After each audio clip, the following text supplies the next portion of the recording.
Hello and welcome to this month's update on the building of Elvenhome, my N-gauge model railway. And that short clip at the beginning has already shown you some of the things that I've been up to. I've been really quite busy, surprisingly busy actually. And I don't normally work from a script when I do these, believe it or not. These are just my normal random burglings. But I have made a list because I've been doing really quite a lot.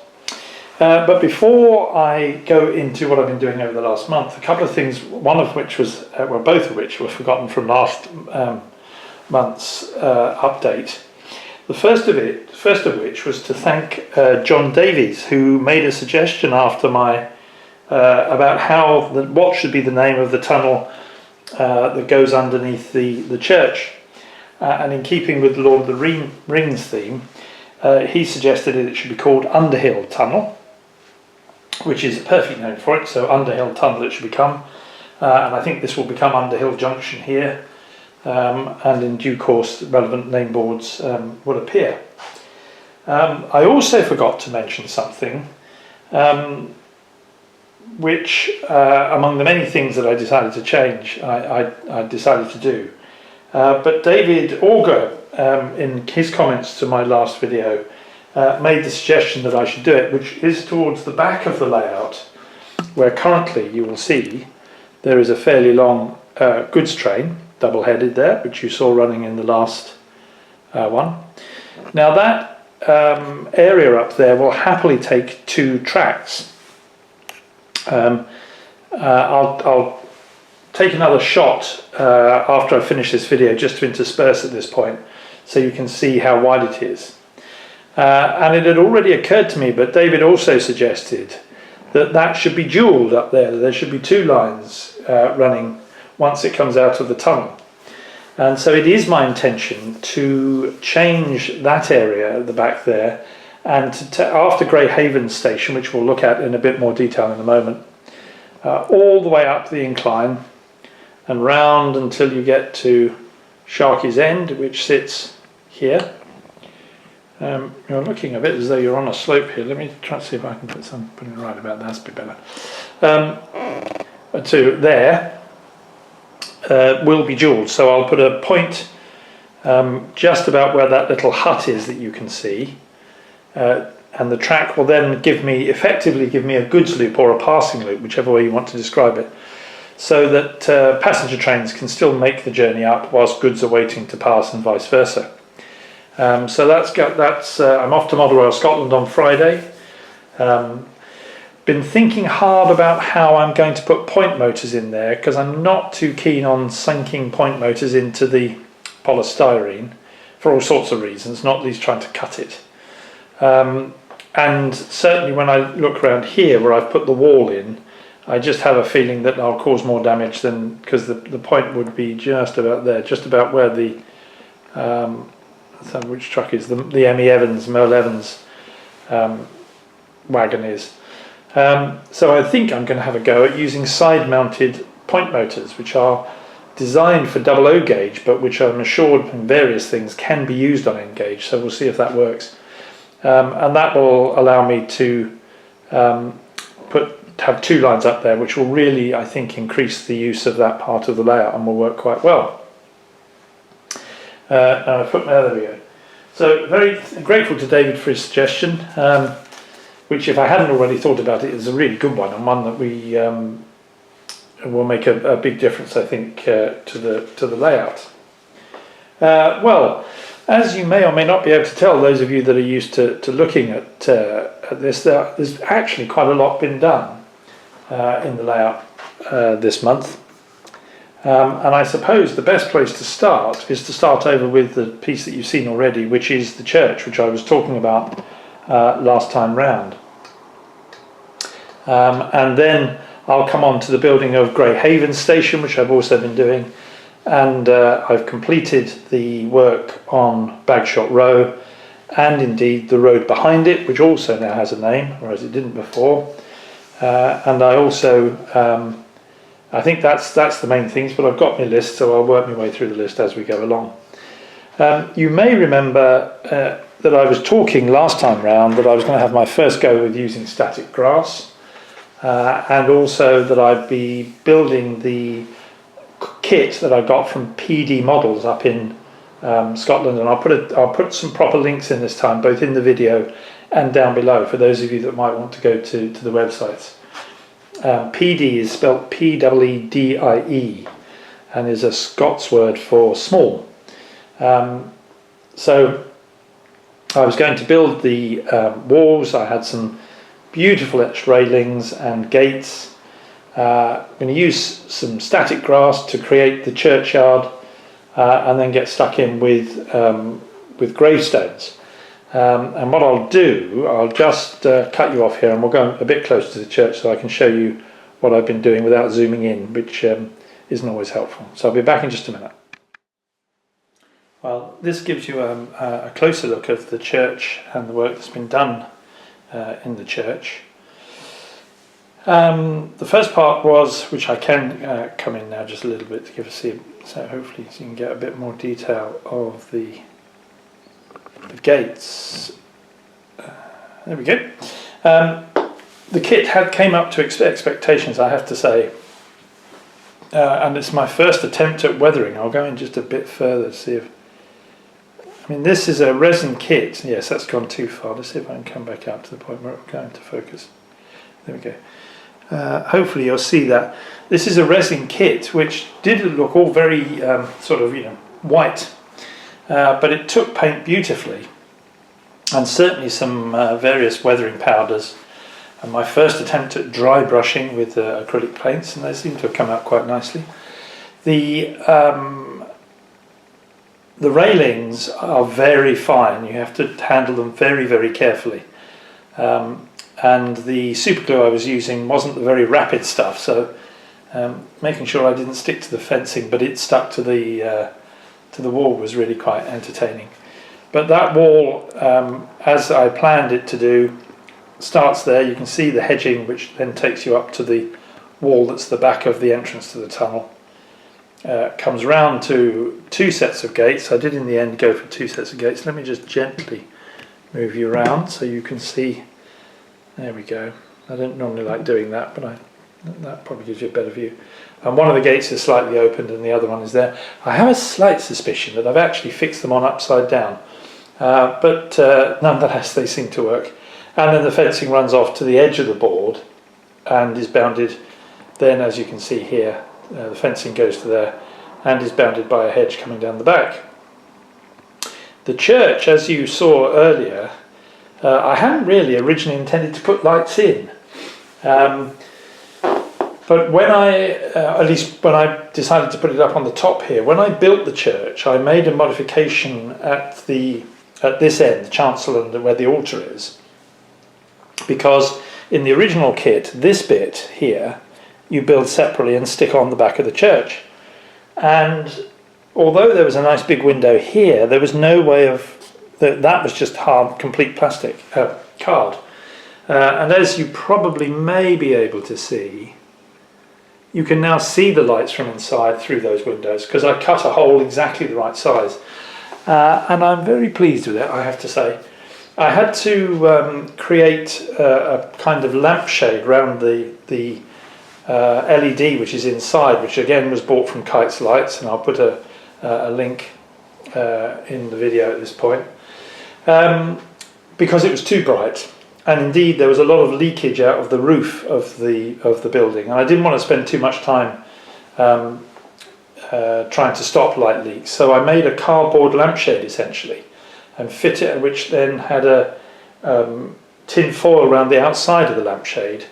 And I think if I turn the light off here, it's done a pretty good job, I have to say, because the light comes out the windows. It doesn't really come out from many other places.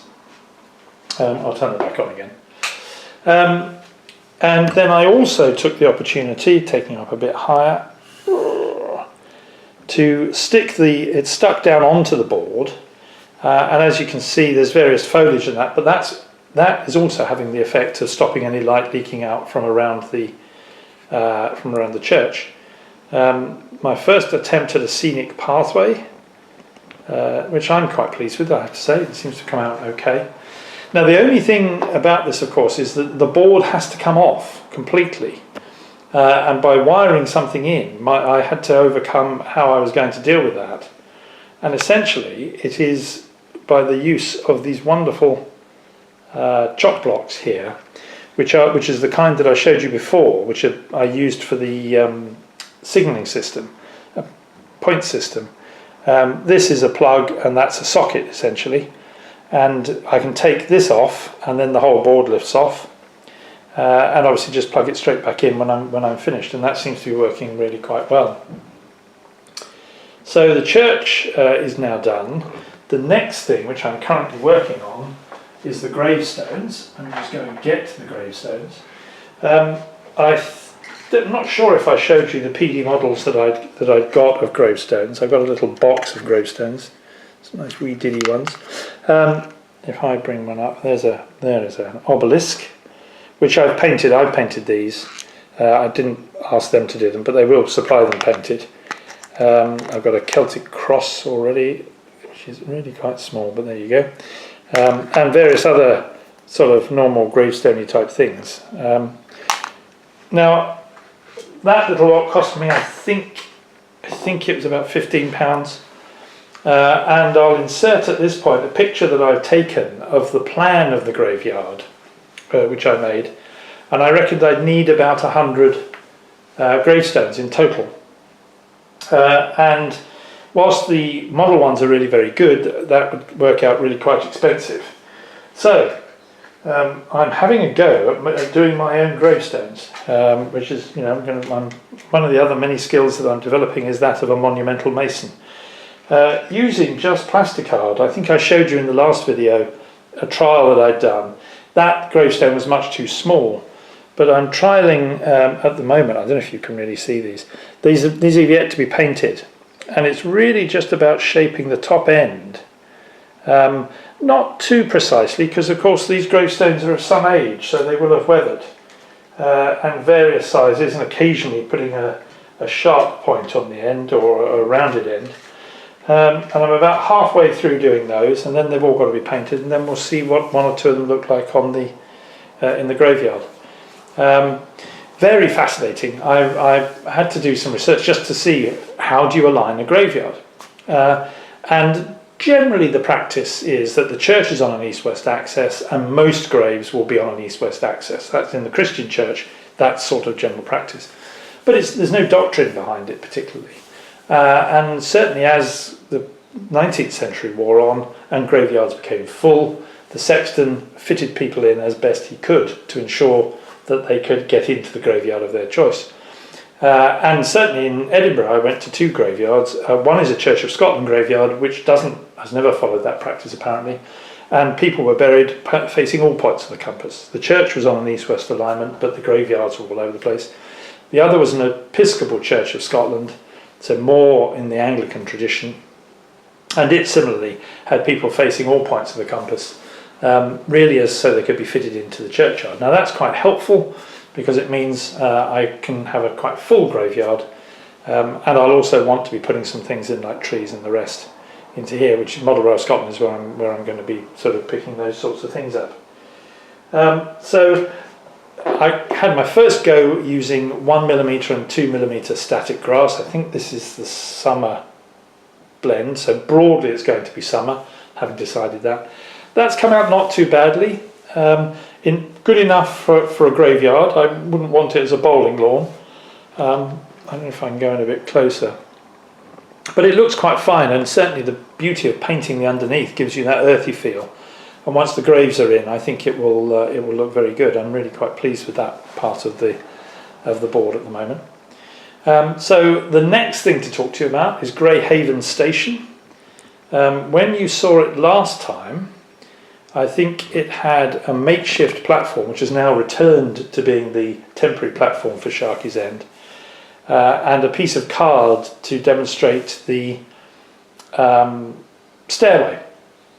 Well, I started idly trying to build a stairway that would be the right height, and I did that by cutting out 1 centimetre pieces of quite thick card, I think probably 2mm card, and creating a stairway, which is the way that the Metcalfe kits and many other kits do it. And it sort of grew from there, because what you now see is the completed Greyhaven station. I'll take you on a little tour. At the top, and I've got some photographs that I took of this before it was in place, is the entry building. I was thinking about using the workshop that comes with the Metcalfe engine sheds, which I think I showed in the last one, but it just looked wrong. It was much too tall and just didn't look right at all. So playing with some Metcalfe paper and basing it on the workshop, but changing the proportions, the carcass of that is essentially one piece of card which just folds round to give me a quadrilateral and is glued at the back, and then it has windows and whatever that I've decided to put in. Yes, it does have windows and a door. The coin stones, again from York Model Railways, and again I'll put a link in for them. The awning contains an etched brass piece, which is the white bit, which is where the light is obviously coming through. I'm trying to remember where that's from. I can't remember who I bought that from, but I'll put a link in again, so in case you want to go and get them. I think it may be PD Models again, you know, I bought quite a bit from them, one or the other. The notice board I made myself, and it is no more than, again, a piece of thick grey card. If you've ever done the Metcalfe kits, the grey card that they used for supports and inners, particularly the thicker bits of it, just cut a piece out there, some green painted very thin plastic card around the head, or the evergreen styro strip, and stick a couple of, oh yes, a bit of felt pen to actually paint it, stick a couple of things on the side of the wall, and that's worked quite well. I've also, one of them is lying down here, if I can get it to stand up. These running in boards are from Scale Model Scenery, and they come as they're laser cut, and they come as a 4-part kit. You'll have seen me for Weathertop, I've used them before. So that's Greyhaven's. That's going to be up here at the entrance, this one, because its sister is sitting down on the station, to whence we will now go. I'm not sure if you saw that, because I moved off and didn't see what I was filming. Anyway, and here, therefore, is the station building of Greyhaven's. The fencing at the back, again, is laser cut. That's from Scale Model Scenery. Obviously the running in board. The station is scratch built. It's using the same technique that I used for Weathertop Station. I had some of this card left over. So it's essentially, I'll see if I can take a picture of the A4 sheet which produces this, and then it folds. It's built by making a front wall, a back wall, and 2 side walls, but each of those doubles along the horizontal axis, so that you get the inside wall is a different colour to the outside. And if I go in, you should just see that it's pink inside, because that's the top half of the wall, and it too now has the benches. The benches, I think, are the Pico ones, if I remember rightly, and I've reused some bits that I had left over from the canopies for Weathertop Station. As you can see, the canopy there is on 4 supports. I'll come round to the side in just a minute to give you a view of it from the side, and you'll get a clear idea of those. I had a number of those left over because of the way that I was putting 4 kits together when I built Weathertop Station. And then the valance was also, I think, bought from York Models, and again I'll put a link in there. The roof is again just grey card, painted with acrylic paints, with strips of the same grey card on the top to provide the suggestion of the divisions of the roof. And this also got lit. Again, I wasn't necessarily intending to light it, because it's actually been quite tricky fitting a light in at that end and bringing the wires back round and under the baseboard. But the light sits between the roof and a piece of card which has a hole cut in it to, again, trying to bring the lights down so it's not quite so bright. So Greyhaven Station has been completed. I was really quite pleased once all of that went on together. The stairway has come up really nicely, and that's just painted using artist's acrylic paints and making up the colours that I wanted. It has some plastic, the plastic card which I used as the to edge the bottom of the station building, both at Weathertop and at Greyhavens, and then some rod to provide supports for the roof. And the roof again is just heavy duty card, made in exactly the same way as the way it was done for the station. But I'm really quite pleased with the way that's come out, especially once the scenic work is done around it. And it's what I had in my mind for that station, so to see it done like that is really quite good. So having done enough scratch building, I thought it was about time to get back to something with a bit more order to it, and to complete the work of completing Bagshot Row.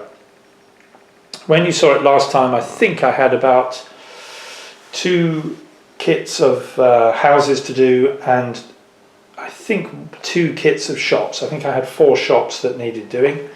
So we'll come back in just a minute once I've repositioned the camera, and we'll have a look at those.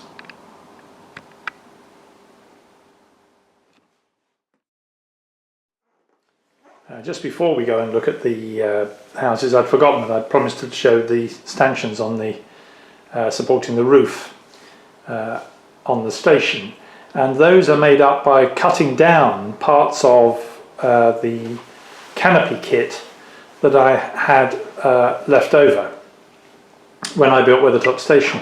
If I just move around slowly and up a bit, you will come to Weathertop Station, and there you can see one of the full supports, which is actually made up of 3 pieces of wood.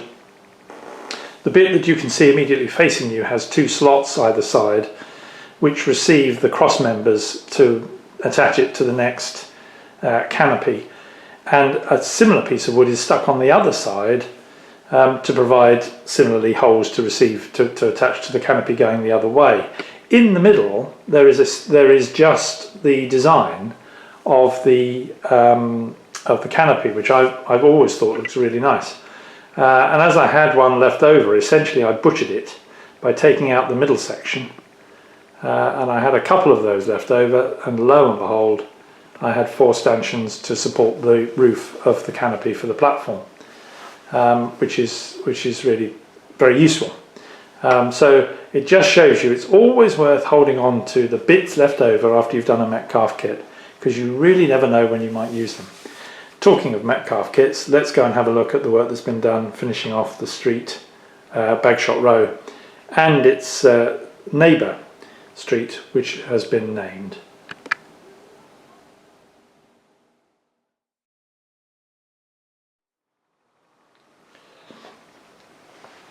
Well, welcome to Bagshot Terrace. I keep calling it Bagshot Row because that's what it's called in the book. To Bagshot Terrace.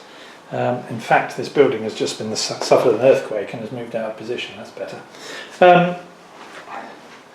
And as you can see, I took the opportunity to customise this shop kit. The kits come with a wide range of shops that you might want to pick, and I have used some of them. Certainly the fish and chip shop. I think the bakers are Co-op grocers. Can't remember if I put a fishmonger in there. But after that I was getting a bit fed up of that, so this is a toys and games shop, which obviously most important that it sells model railway equipment to the children. I think this is right for the period. The image I took off the internet, as many things are. Around the other side of the shop there is an image of a toy shop window which just has general toys, and that's better. That gives you the phone box as well. And the nameplate is nothing more than a little bit of time spent on Word, turning that into a JPEG so that I could print it out on photo card, and then obviously cutting it out. And that's worked rather well, particularly as I was able to use an old tape typeface which looks broadly right for a Victorian name plank. At N gauge, really there isn't much out there to help you, and other than pre-prepared standard names, and I wanted this to obviously say something particular. And there are actually 3 name boards, or 2 name boards for each street. You'll have already seen this part of the street. The whole of this street had been completed, which has the Prancing Pony at one end of the street, and down to the Ivy Bush, which is the pub at the other end of the street, and there the drinkers of each should meet, but that there should be a rumpus. Moving round to the other end, I thought that the ladies of Elvenhome needed somewhere to go, and so Elizabeth Designs has been named after my wife. Seemed only fair. She's put up with an awful lot, but not least giving me a man cave, so I thought the very least I could do was give her the opportunity to have her own dress shop. Around the back, which in fact I'll get it out so you can see, for 2 reasons actually. Around the back, I thought also that the traders of Elvenhome would need to have somewhere to deposit their money, and therefore we have Swallows Bank. Normally everything is named after something in Lord of the Rings, but I couldn't remember a bank in Lord of the Rings. But Swallows Bank, for those of you of a particular age, was the bank of which Captain Mannering was the manager in Dad's Army, which is also something that I very much enjoy. So Swallows Bank is now there.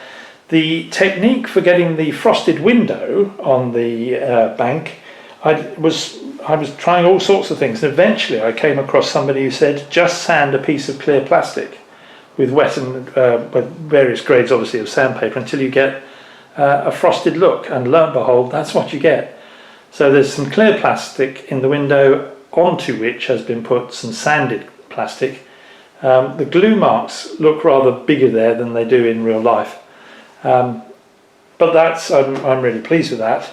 And this also bears the name of the road behind Bagshot Row, which I think if I come in a bit further you should be able to see